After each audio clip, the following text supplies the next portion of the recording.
வணக்கம்.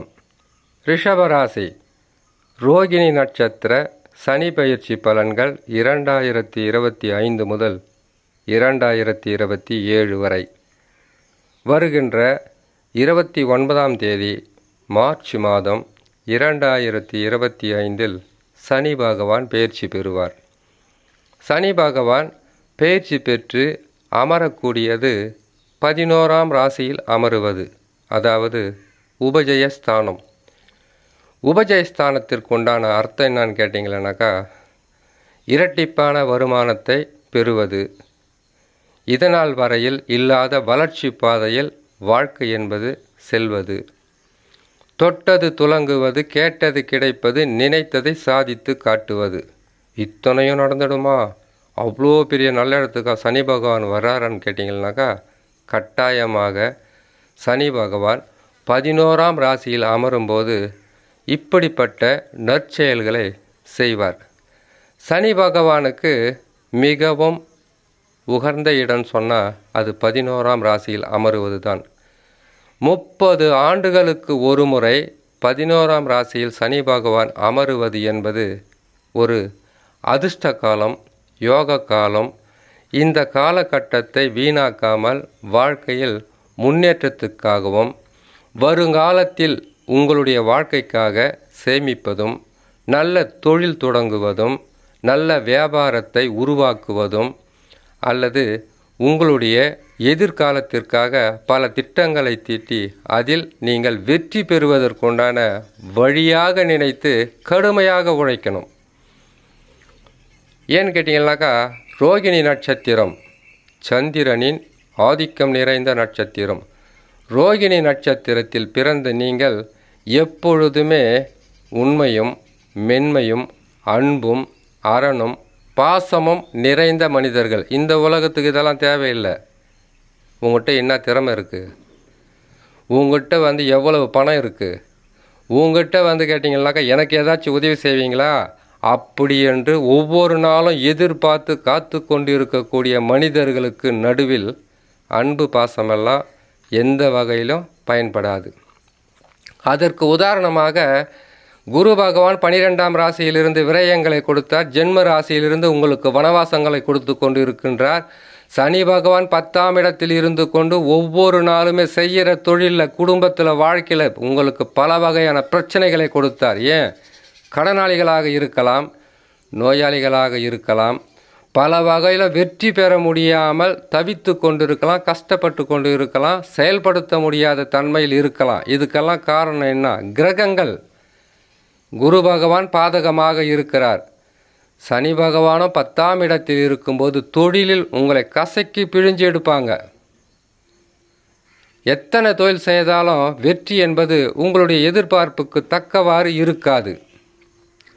இந்த சூழ்நிலை முற்றிலும் மாறுபடும், அனைத்தும் வேறுபடும். வெற்றி என்பது உங்கள் வாசல் படியில் நிற்கும். அதை நீங்கள் எப்படி வெற்றி பெறுவது என்பதை நீங்கள் தான் முடிவு செய்யணும். ஏன்னு கேட்டிங்கன்னாக்கா, ரோகிணி நட்சத்திரத்தில் பிறந்த உங்களுக்கு ஆரம்ப தசா சந்திர தசா, அடுத்ததாக வருவது செவ்வாய் தசா, அதுக்கு அடுத்ததாக வருவது ராகு தசா, அதற்கு பிறகு குரு தசா, சனி தசா என்று மாறிக்கொண்டே இருக்கும். இப்பொழுது எந்த தசாவில் நடந்து கொண்டு இருக்கிறது உங்களுக்கு என்பது எனக்கு தெரியாது. ஆனால் ரிஷபராசி ரோகிணி நட்சத்திரக்காரர்களுக்கு சனி பகவான் 11ஆம் ராசிக்கு வந்துவிட்டார்.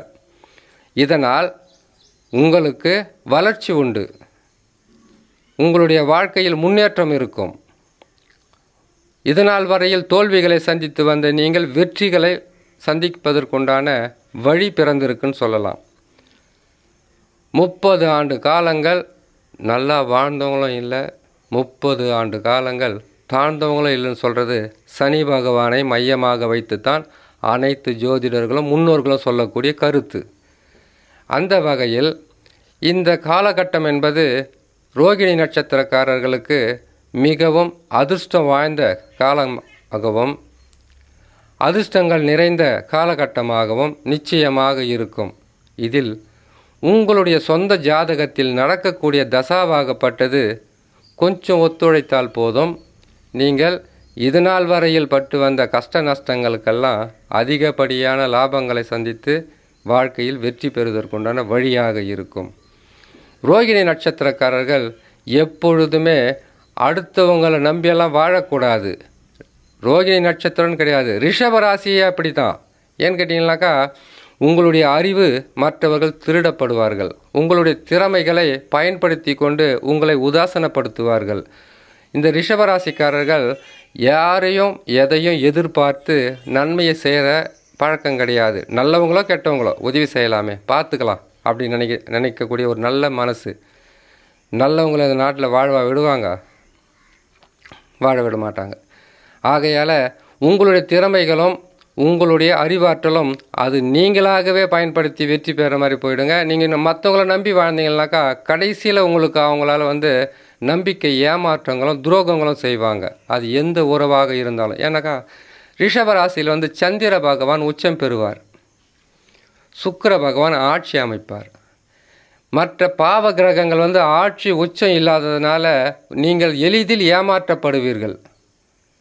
உங்களுடைய சொந்த முயற்சி, சொந்த செயல், நீங்கள் எடுப்பதெல்லாம் மற்றவங்கக்கிட்ட நீங்கள் பரிமாற்றம் செய்ய வேண்டாம். அப்படி செய்தால் அவர்களிடத்தில் உங்களுக்கு ஏமாற்றம் மட்டும்தான் கிடைக்கும். இதை பல வருஷமாக சொல்லிக்கிட்டு இருக்கேன். அது கேட்குறீங்களா இல்லைன்றது உங்களுக்கு தான் தெரியும். சிறு வயதாக இருந்தால் உங்களுக்கு இதன் மீது நம்பிக்கை இருக்காது.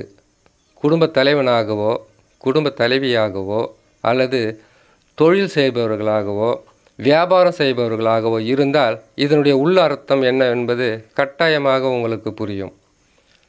இது சனி பகவான் மிகவும் அற்புதமான பலன்களை தருகின்ற ஸ்தானம் இந்த 11ஆம் இடம் என்று சொல்லக்கூடிய உபஜயஸ்தானம். இந்த உபஜயஸ்தானம் வரும்போது நீங்கள் செய்கிற தொழிலில் இரட்டிப்பான நன்மை வரும். இந்த 10ஆம் இடத்தில் சனி பகவான் இருந்தார் இல்லையா, அப்போது குருவும் உங்களுக்கு கெட்ட இடத்துல இருந்தார்.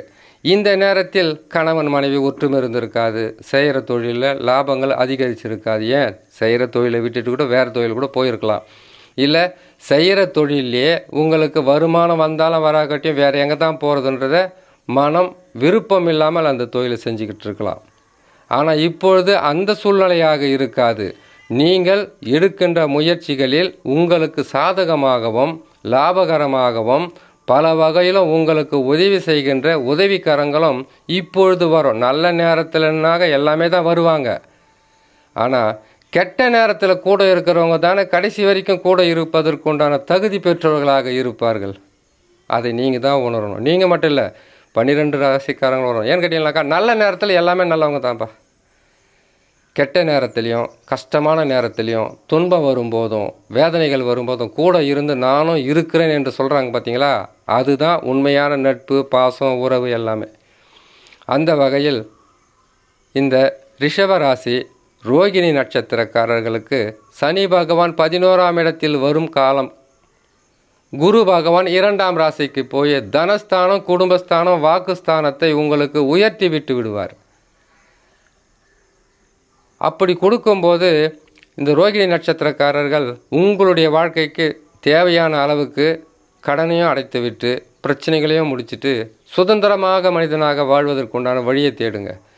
ஏன்னு கேட்டிங்கனாக்கா, ரொம்ப நாள் அதிர்ஷ்டம் நம்ம கூடவே இருக்கிறதில்ல. கிரகங்கள் நல்ல நிலையில் இருக்கும்போது அதிர்ஷ்டங்கள் தேடி வரும். இப்போ பார்த்திங்கன்னா 11ஆம் இடத்திலிருந்து சனி பகவான் மாற்றம் பெறுவதற்கு 2.5 ஆண்டு காலம் இருக்குதுனாக்கா, அடுத்து வரப்போது 7.5 சனி தான் வருவார். ஆகையால் 7.5 சனி, அதாவது 2.5 ஆண்டு காலம் மட்டும் நன்மையை செய்துவிட்டு 7.5 சனியாக சிறிது சிறிதாக துன்பங்களை கொடுப்பது தான் சனி பகவானுடைய வேலையா. சனி பகவான் மறைவு ஸ்தானத்தில் தான் நற்பலன்களை தருவார். 3, 6, 11. அடுத்தது 12ஆம் இடம் சனி பகவான் 7.5 சனியாக மாறிடுவார். ஆகையால் இந்த 2.5 ஆண்டு காலத்தில் வரக்கூடிய வருமானம் என்பது வரும். ஆனால் உங்கள் சொந்த ஜாதகத்தில் தசா நல்ல வலிமையாக இருந்து விட்டால் பல மடங்கு நற்பலன்களை கொடுத்து விடுவார். அப்போ தசா நல்லா இல்லைனாக்கா, எந்த நன்மை இல்லைனாக்கா அப்போ கூட கொடுப்பார். ஏன்னு கேட்டிங்கன்னா 11ஆம் இடம் என்பது உங்களுடைய வாழ்க்கையில் இதனால் வரையில் கனவாக இருந்ததை நினைவாக மாற்றுவார். கஷ்டங்கள் இல்லாமல், நஷ்டங்கள் இல்லாமல், துன்பங்கள் இல்லாமல் 2.5 ஆண்டு காலங்கள் சிறப்பான பலன்களை தருவார்.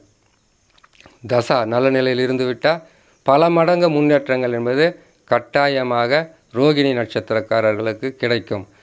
திருமணம் செய்யலாம், இடம் வாங்கலாம், வீடு கட்டலாம், நல்ல வேலையில் சேரலாம், உத்தியோக உயர்வு கிடைக்கும், பதவி உயர்வு கிடைக்கும், தொட்டது துலங்கும். உங்களுடைய வாழ்க்கையில் எதிர்பாராத அதிர்ஷ்ட காலமாகவே இருக்கக்கூடியது தான் இந்த சனி பயிற்சி என்பது.